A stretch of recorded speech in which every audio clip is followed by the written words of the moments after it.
Okay, wanted to put together this video. It's a companion video to the two-diamond zone offense. But with this one, we're going to go more in depth to zone defensive analysis. The two-diamond is more of an advanced type of offense, and this is basically your standard one. With the only exception is I make these guys kind of like a diamond here instead of three across and one here. I find that this popper, if he's too far away, cannot find these seams in here. And then it allows more room for these middles to push their man in and get open for the swing. A little bit about the zone. When you got to think of it like a chess match. If another team can get an upwind goal and they've got the wind behind them, this is like the wind. Okay, when they pull, if they have good pullers and they've been practicing, they can put it deep into the end zone. A lot of times, the pulls will go out the back. So you want to try maybe something over here that drops and rolls so you can get that advantage and they don't take it up to the brick. But even if that happens with a bunch of wind, I call this the eighth man on defense or even the ninth man. And sometimes it can seem like a whole extra team is against you in the zone. If they bring it up to the brick, you have time to set up everything on your zone defense. So the chess match begins where the team puts the zone on, okay, and they go down there and the other team doesn't recognize it or hasn't practiced it, and that's where the big advantage comes to the team putting the zone on. So we're going to stop right there and analyze what to do for your team if this happens. Well, when I saw this happen in high school, one of the first things I did was burn a timeout right there. Boom. Okay? So that stopped the advantage that they had, the sneak attack, and then I would go and I would set up my zone offense. So that's something that we're going to employ. You know, you got these timeouts, and you want to break their zone. You want to break them from getting the advantage, so you can use it right there. Another strategy, if you've practiced this, is when you see it and you got a guy that can huck it, all right? Well, maybe you send three guys down and you put it up. So it'd be a lot easier if you guys are setting up in a vert stack here, and next thing you know, it's zone, and then you've got to go, okay, well, where the heck am I supposed to be to maybe call some kind of play, have a name for it, like break, and then, everybody goes deep. Even these four, all these guys go deep because you're basically punting at that point, and maybe, you get the goal. And if that happens, you've totally turned the table, and now you're in the situation to put the zone on them. Instead of trying to figure this out, oh my God, what do I do? And next thing you know, there's a turnover right in your own zone, and they just walk it in. And now you're like, oh man, what do we do? So that's the beginning of the chess match. You want to either call a timeout, or you want to have a play hooked up where you can huck it, get down there, play some defense, and even if they come back and score, okay, they'll be scoring with the wind, and you get a chance to talk about it where you're just not, you're not shocked about what to do with the zone here. So let's go over some of the positions. This is the cup. So this video is also how to play the zone, not how to beat the zone. Now in a standard three-man cup, right here, this guy's marking, and this guy has to be 10 feet off, and this guy has to be 10. It's actually 9.8 inches. So if someone says, "Oh, get to 10 feet," they're actually wrong. It's 3 meters, which is like 9.10 or 9.10 inches.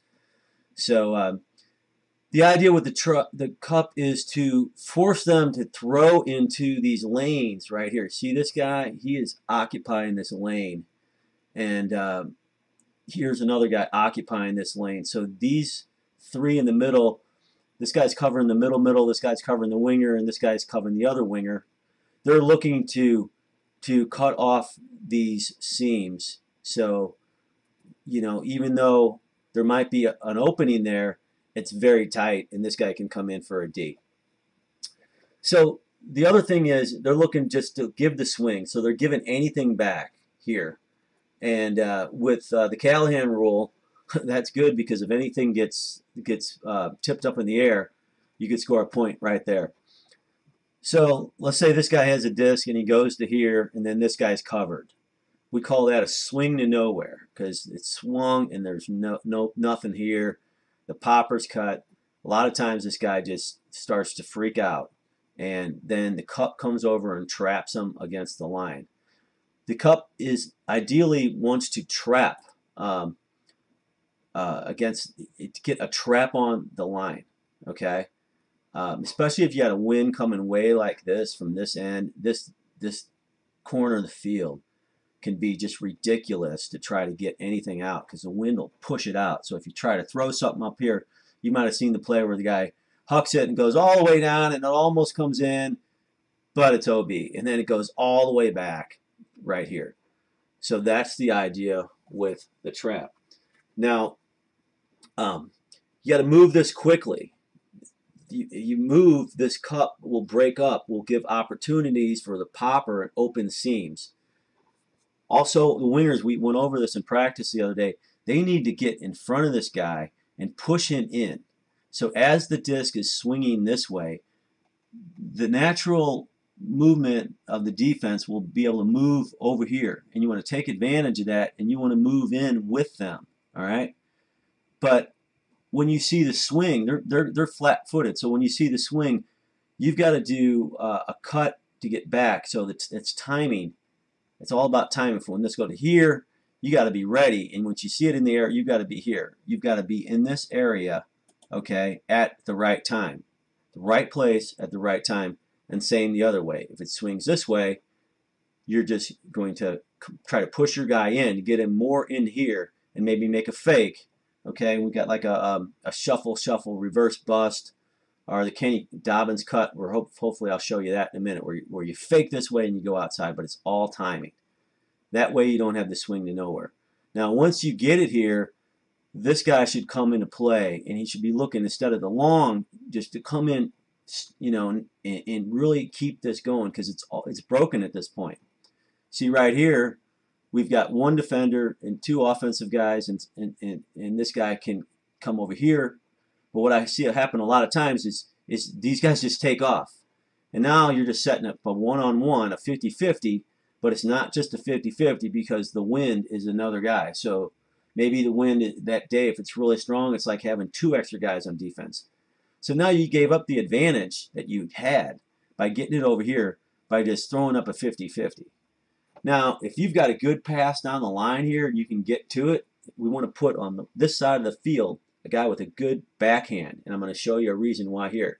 This guy's got to have a good forehand, you know, in case the guy, but you definitely don't want to throw it up in the middle of the field. If this guy cuts over here, you can throw it right down the line for a shorter pass. But you just don't want to get it and go, oh my God, and then throw it up, and next thing you know, this thing's floating all over, and you got real problems. So that's pretty much it. It's all about these guys staying in their area, okay, pushing the defense in and timing their cuts out here. The popper's looking for seams in the middle, and then you're looking to do the same on this side. Once it gets here, you want to stay chilly. You want to hit this guy on a give and go, short passes, and don't give up your field position. Okay, that's that for now, and I want to show you a couple examples on how to beat the zone by going over the top in a second here. Okay, this is from last summer's U.S. Ultimate. This is England, and they're throwing a nice roller, which is a really good pull into the wind to set up their zone. And we're just going to play it through, and then I'll commentate after that. Okay, England versus Boulder. England just scored upwind. Got a little backhand roller. It's about time. Beautiful.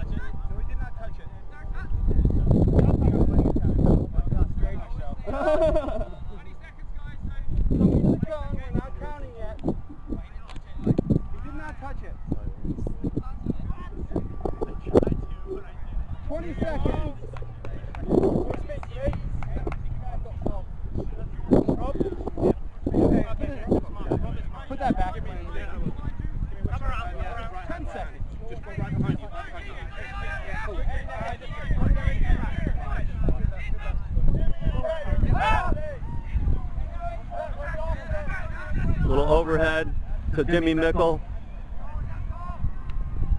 Goal. First Boulder. Okay, so essentially what happened was England had the great pull that came down, and they were able to set up their cup right on the corner, okay, which was perfect. Okay, they're setting up their cup here, and then I don't know if you see right out here, Mickle's right out here. So this could be a situation where we have Jack get it, and we're looking at a guy with a good backhand that can send it down the line, maybe Mark or Bradley or Tyler. You know, you need kind of a big target over here, and then it helps that this guy's a former Callahan winner that's throwing this Kirk Dixon kid. But you see, look where he's looking. He's looking out there to his receiver. He's not paying attention to these guys at all. And I suggest when you're a handler in the zone, you don't pay attention to that. You look for your guys. You got a guy here, maybe something over the top. You got some swing guys out here. But this is the play. All right? Break mark, hammer, opposite side. And a lot of the hammers, you know, you guys throw way downfield. The best, I think one of the best uses of hammers is just a little over the top to the outside to reverse the field. And if you have a situation where you're getting it to the right guy, then you can send somebody down here.